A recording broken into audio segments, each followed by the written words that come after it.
गुरुवे नमः। ओम गुरुवे नमः।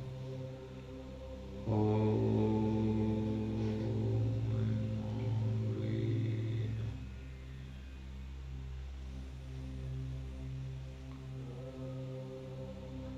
माँ सरस्वती के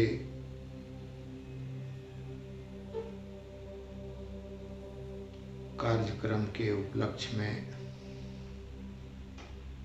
हम सभी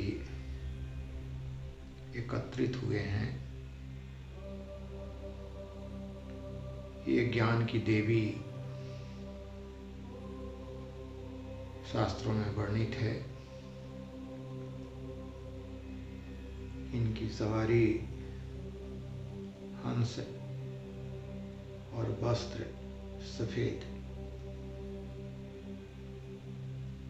सफेद वस्त्र सतोगुण की निशानी है और हंस की जो सवारी है ये समाधि भाषा है। पहले भी मैं कह चुका हूँ कि संतों ने समाधि लगाई और जो उनको आभास हुआ वैसा ही रूप कलाकार से बनवाया गया और वो सारे जो उनके मानस पटल पर आए थे समाधि में, वो हम लोगों को उपलब्ध करवा दिए। हमारे ऋषियों ने, महर्षियों ने कितनी तपस्या की है कि कुछ भी आता पता नहीं था और समाधि में जाकर प्रत्येक देवी देवताओं के हरांग रूप सवारी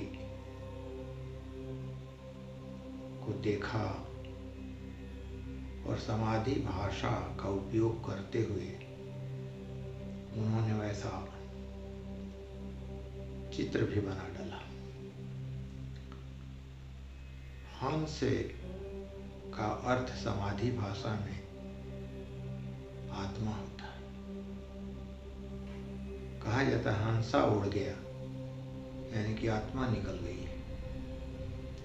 संत जानते थे कि हंस पर ही ज्ञान स्थिर होता है। हंस सभी जानते हैं कि दूध और पानी को अलग अलग कर देता है, यानी कि ज्ञान ही है जो अच्छे बुरे को अलग अलग कर देता है। हंस आत्मा हो गई, यानी कि आत्मा में ही सारे ज्ञान अवस्थित हैं। हम जब आत्मा के नजदीक पहुंचेंगे तो सारे ज्ञान स्वतः हो जाते हैं। इसका सबसे सुंदर उदाहरण है कबीर साहब। पढ़े लिखे नहीं थे लेकिन ज्ञानी थे। वाल्मीकि जी सभी जानते हैं, पढ़े लिखे नहीं थे लेकिन ज्ञानी थे।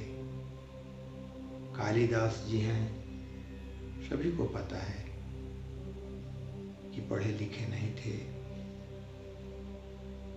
परंतु ज्ञानी थे। यानी कि उन्होंने आत्मा के नजदीक जाने की साधना की और आत्मा के नजदीक पहुंचने पर उसकी सारी अनुभूतियां उनको हुई। ऐसी बात नहीं है कि पढ़े लिखे लोग ही ज्ञानी होंगे। ज्ञानी आत्मा के नजदीक जाकर हुआ जा सकता है। इसलिए लोग कहते भी हैं कि भारत के संत मूर्ख होते हैं, उनका कहने का तात्पर्य ये है कि वो पढ़े लिखे नहीं होते हैं, वो भिन्न भिन्न तरह की भाषाएं नहीं बोलते हैं, भिन्न भिन्न तरह की विवेचना नहीं करते हैं। उनको जब ध्यान में ही आनंद मिल जाता है, अपनी आत्मा की अनुभूति में ही वो आनंदित रहते हैं, तो फिर औरों को क्या देखें। जो योग मार्ग के संत हैं या भक्ति मार्ग के हैं, अपने अपने ढंग से आनंद की अनुभूति करते हैं। आत्मानंद, आनंद की अनुभूति योगी करते हैं। अगर आत्मज्ञानी हैं तो अवश्य आत्मा की जानकारी उनको होगी। आत्मज्ञानी नहीं है तो ना आत्मा की जानकारी होगी और ना उनको आत्मा का आनंद ही मिला होगा या अनुभूति किया होंगे। मैं आग्रह करूंगा भक्तों से, साधकों से और योगियों से कि उसकी अनुभूति आपको करना है। इसलिए इस जगत के भाग दौड़ से थोड़ा सा बच कर रहें, क्योंकि पद, पैसा और प्रतिष्ठा ही आपको वहां तक पहुंचने में बाधक साबित होता है।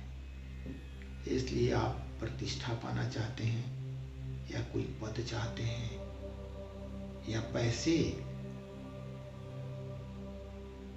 की लालसा है, तो इससे आप वंचित रहेंगे। आप प्रचार कर सकते हैं, अच्छे अच्छे शब्द बोल सकते हैं, लड़छदार हिंदी अंग्रेजी बोल सकते हैं, लोगों को प्रभावित कर सकते हैं अपने शब्दों से, लेकिन उस आनंद की अनुभूति आप नहीं कर सकते। आप भी उन्हीं लोगों जैसे हैं जैसे और सामान्य लोग हैं, सुख दुख के चक्कर में अपना जीवन बिता रहे हैं। ऐसे ही जरा सोचिए ना, सरस्वती का अर्थ क्या होता है? सर का मतलब होता है माथा, और स्व का मतलब होता है अपना, यानी कि सारा ज्ञान हमारे ही माथे ही में है।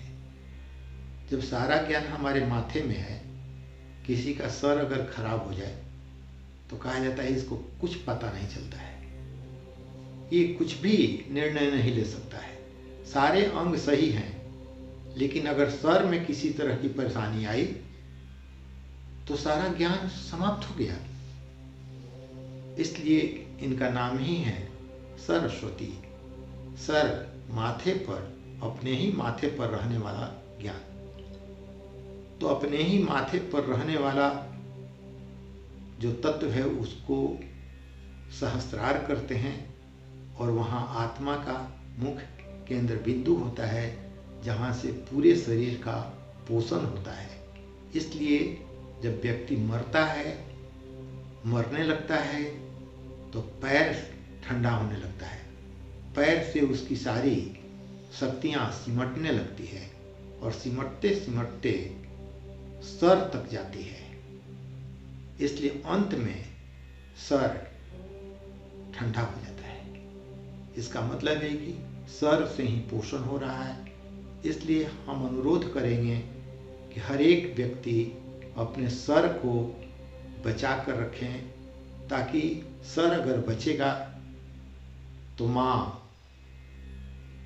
ज्ञान अवश्य आपको प्रदान करेंगी, और उस ज्ञान से आपका, आपके परिवार का, आपके समाज का, आपके देश का, विश्व का और उस पूरे ब्रह्मांड का हित होने वाला है।